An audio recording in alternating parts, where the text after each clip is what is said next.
Hey guys, what's up? Welcome back to Reddit Lord, and today we will look at multiple malicious compliance, so sit back, relax, and enjoy. Number 1.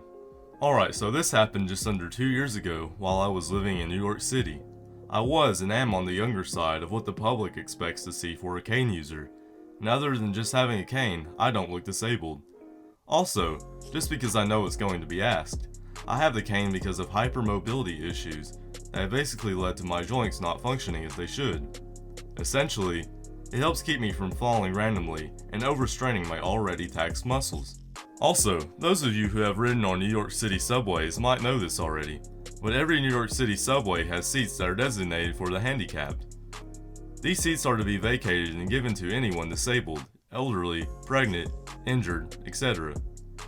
You can definitely sit there if you aren't handicapped in some way, but it's a fine if you don't get up out of your seat when someone who needs it comes along. There's actually nothing other than the manners forcing you to give up your seat in the rest of the train.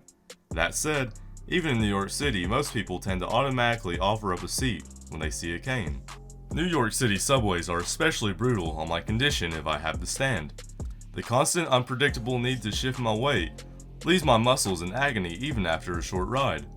I always tried to board by the handicap seats, that way I at least wasn't putting someone out of the regular ones. A lot of folks will pretend not to see you, but eventually they will realize you caught them staring and they offer up a seat. One day, I got on the A train at Columbus Circle, heading north after a long day of work. The train was pretty crowded and every seat was full. The guy sitting in one of the handicap seats saw me and jumped up. The young lady standing in front of him hadn't seen me and sat down. This happens sometimes, women assuming they will be given a seat by a chivalrous man, but most women would see me and realize what happened. The lady saw me just as the man gives her a WTF look. I hadn't planned on saying anything cause, invisible disabilities are a thing, and I tend to freeze with confrontation anyways.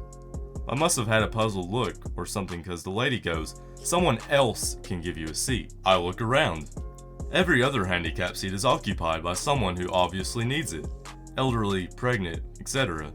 So I just say, well, they're all people who are supposed to be sitting in the seats. It's a fine if you sit there and aren't handicapped while someone who isn't doesn't have a seat. I was still tired and a bit startled to be pulled into a confrontation. Lady: "Well then it's a fine for all of them," she points to the regular seats. Me: "No, just the ones with those signs." I point to the sign directly above her head declaring the seats as handicapped.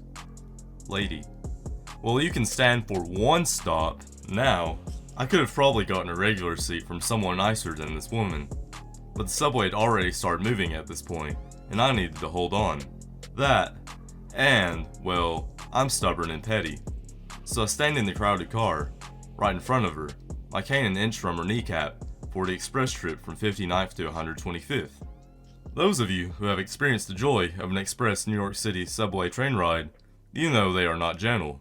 They speed along, bouncing, swaying, and jolting without a care in the world. I am in agony in no time flat, but I'm not the only one.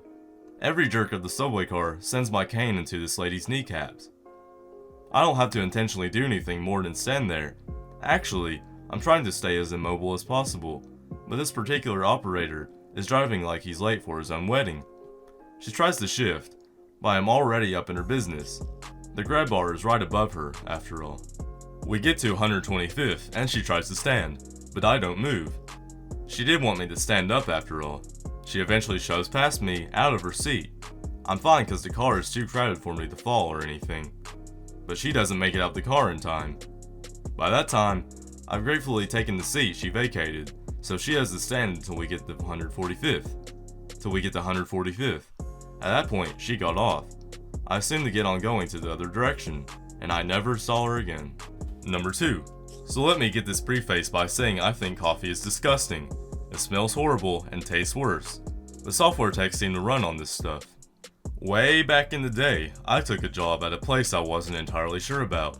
Largely because if I didn't, I was going to lose my unemployment benefits. Not an auspicious start. Immediately, I was treated as a secretary by all the tech bros, even though I was responsible for keeping the entire place running. Pro tip: don't denigrate the person responsible for getting the critical things you need. This included making coffee for the office, This included making coffee for the office. I told the manager I don't drink coffee. I have zero idea how to make it. He said, "It's part of your job. Do it anyways." Well, okay then. The first batch was like coffee flavored dirt syrup. The next day, it was like coffee flavored tea. Strangely enough, after a few days of this, they said not to worry about it. The coffee drinkers would just do it themselves. I did cross-stitch, a heaven smells like burnt ass sampler for one of my coworkers after an amusing text exchange of the merits/demerits of coffee. He still has it 10 years later. This brings us to the end of our video. I hope you enjoyed it. Hit like if you did, and don't forget to subscribe to our channel so that you don't miss out on any of our videos in the future. Also, watch the 2 videos that are on your screen because I'm sure you'll love them. With that, I'll see you in the next video.